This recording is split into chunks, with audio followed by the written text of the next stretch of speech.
Hi, അങ്ങനെ കുറച്ചധികം യാത്രകൾ ചെയ്തു. ഈ 2 മാസത്തെ അവധി ഇവിടെ തീരുകയാണ്. ഇനി സ്കൂൾ തിരക്കും കാര്യങ്ങളൊക്കെ ആയിരിക്കും. അതുകൊണ്ട് തന്നെ അച്ചാച്ചനെയും അമ്മമ്മനെയും കാണാൻ പോവുകയാണ് എൻ്റെ വീട്ടിലേക്ക്. അവിടെ കുട്ടീസ് രണ്ടും ഇല്ല കളിക്കാൻ. അതാണ് ആദ്യം ഇങ്ങനെ വാടി തളർന്ന പോലെ നിൽക്കുന്നത്. അങ്ങനെ യാത്ര കഴിഞ്ഞ് വീട്ടിലെത്തി. ഓട്ടോയിലാണ് പോയത്. വീട്ടിലെത്തി കുറച്ച് അടുത്ത് തന്നെയാണ് വീട്. അങ്ങനെ അവിടെ എത്തി.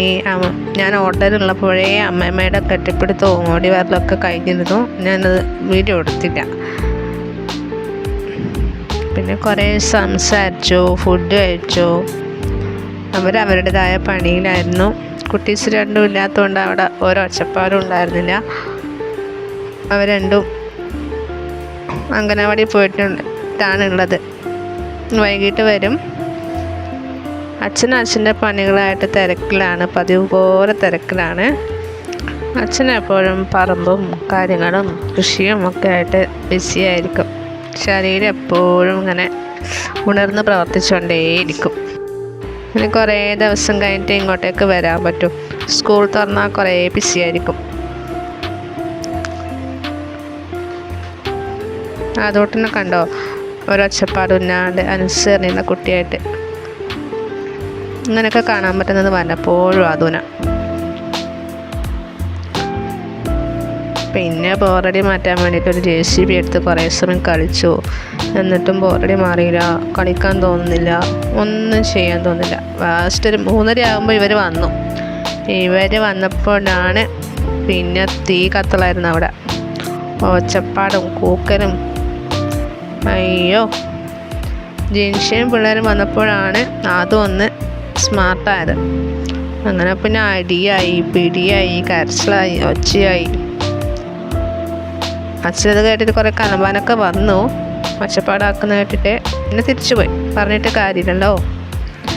അങ്ങനെ ഞങ്ങൾ തിരിച്ച് മടങ്ങാനായി. വൈകുന്നേരമായി. ഇനി നാളെയും കൂടിയേ ഉള്ളൂ. ഇത് ശനിയാഴ്ചയാണ് ഞങ്ങൾ പോയത്. ഞായറാഴ്ച കുറച്ച് പരിപാടിയൊക്കെ ഉണ്ടായതുകൊണ്ട് ഞായറാഴ്ച നിന്നില്ല. ഇങ്ങനെ തിരിച്ചു വന്നു. തിങ്കളാഴ്ച സ്കൂളിൽ പോകണം. നൈതിക്കിനെ സ്കൂളിൽ ചേർത്തു. വേദൂട്ടനെ അംഗനവാടിയിൽ പോകണം. അങ്ങനെ ഞങ്ങൾ തിരിച്ച് മടങ്ങി. ഇത് ചിഞ്ചു, അവിടുത്തെ ഒച്ചപ്പാടാണ്. അങ്ങനെ അച്ചാച്ചൻ്റെ അടിയും പിടിയൊക്കെ കഴിഞ്ഞ് പിള്ളേർ 4 ഭാഗത്തായി.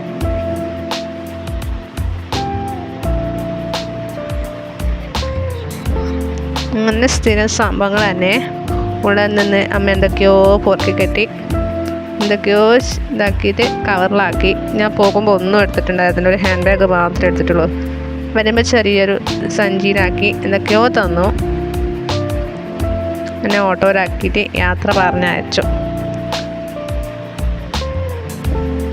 സ്ഥിരം വിളിക്കാറുള്ള ഓട്ടോ ഏട്ടൻ വന്നില്ല. അവരെ ഏട്ടനാണ് വന്നത്. പിള്ളേരൊക്കെ റോട്ടുമുണ്ടായിരുന്നു. അമ്മയും ജിൻഷയൊക്കെ എന്നെ കൊണ്ടാക്കാൻ വരികയാണ്. ഒരു 10 മിനിറ്റത്തെ ഓട്ടോയേ ഉള്ളൂ അവിടെ. അപ്പോഴേക്കും എൻ്റെ വീട്ടിലെത്തും, അച്ഛൻ്റെ വീട്ടിലേക്ക് എത്തും. അപ്പോൾ ഇത്രയേ ഉള്ളൂ. ഈ ശനിയാഴ്ച തീർന്നു. ബൈ.